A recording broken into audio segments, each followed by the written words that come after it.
Assalamualaikum warahmatullahi wabarakatuh. Kami dari kelompok 2 kelas 11 IPS 2 ingin membacakan materi atau menyampaikan materi yang telah kami buat yang berjudul Konflik antara Portugis dengan Kesultanan Demak.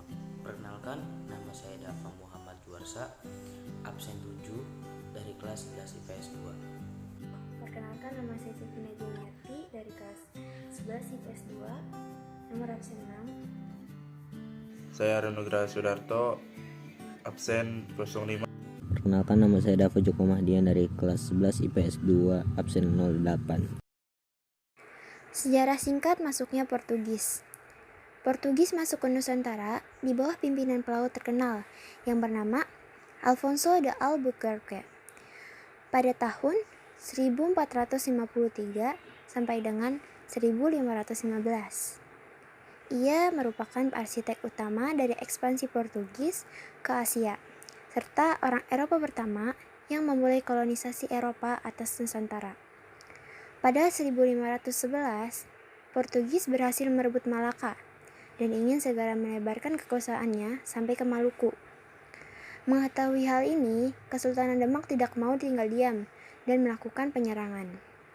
Perlawanan terhadap Portugis dilakukan oleh Demak lebih dari satu kali, meski pada awalnya sempat menemui kegagalan. Perjuangan Demak akhirnya membawa hasil yang menggembirakan. Di sini saya akan menjelaskan materi yang sudah dibuat pada bagian latar belakang terjadinya konflik. Latar belakang terjadinya konflik antara Portugis dengan Kesultanan Demak yang pertama adalah dengan berkuasanya Portugis di Malaka. Portugis otomatis menguasai jalur pelayaran dan perdagangan yang penting di dunia. Yang kedua, keberadaan Portugis itu tidak hanya menjadi penghalang Kesultanan Demak, tetapi juga mematikan perdagangan kaum muslim yang ada di Indonesia.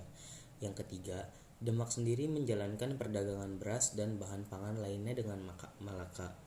Di samping itu, kedatangan bangsa Portugis juga menyebarkan agama Katolik yang dianggap menghalangi perkembangan Islam di Nusantara. Saya akan menjelaskan perlawanan Demak di bawah kepemimpinan Pati Unus. Pada masa kekuasaan Raden Patah, perlawanan rakyat Demak terhadap Portugis dipimpin oleh Pati Unus.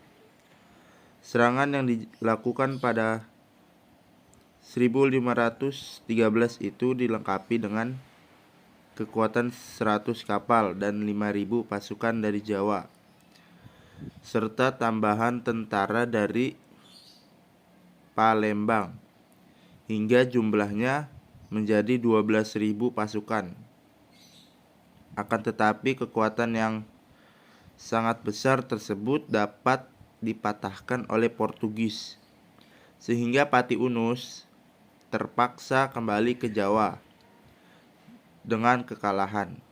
Setelah Raden Patah wafat pada 1518, tahta Kesultanan Demak jatuh ke tangan Pati Unus yang kembali mempersiapkan armada untuk menggempur kedudukan Portugis di Malaka. Maka pada 1521 ia kembali melakukan perlawanan ke Malaka. Namun Portugis ternyata menyambut pasukan Demak dengan pertahanan yang lebih baik. Lagi-lagi Kesultanan Demak mengalami kekalahan. Bahkan Pati Unus gugur di medan perang. Setelah itu, Pati Unus disebut masyarakat dengan gelar Pangeran Sabranglor atau pangeran yang gugur di seberang utara. Perlawanan Demak di bawah kepemimpinan Fatahillah. Setelah berhasil menangkis serangan Demak, Portugis memenuhi undangan dari penguasa Pajajaran yang ingin melakukan kerjasama. Kerajaan Pajajaran memilih bersekutu dengan Portugis karena merasa terancam dengan kekuatan Islam di pesisir Pulau Jawa, yaitu Banten, Cirebon, dan Demak. Dalam perjanjian di antara dua pihak itu disebutkan bahwa Portugis diizinkan untuk membangun loji di Sunda Kelapa. Kesultanan Demak menganggap kerjasama itu sebagai ancaman dan segera melancarkan serangan di bawah pimpinan Fatahillah. Pada 1527, pasukan gabungan Demak, Cirebon, dan Banten diberangkatkan untuk membendung pengaruh Portugis di Sunda Kelapa. Akhirnya, pada 22 Juni 1577, Sunda Kelapa berhasil direbut oleh Fatahillah yang kemudian mengubah namanya menjadi Jayakarta. Peristiwa itu menandai akhir perlawanan Demak terhadap Portugis. Ya, di dalam slide ini terdapat dua foto yang menggambarkan ilustrasi terjadinya konflik Portugis dengan Kesultanan Demak pada masa tersebut. Sekian presentasi dari kelompok kami, kurang lebihnya mohon maaf. Wabillahi taufiq wal hidayah. Wassalamualaikum warahmatullahi wabarakatuh.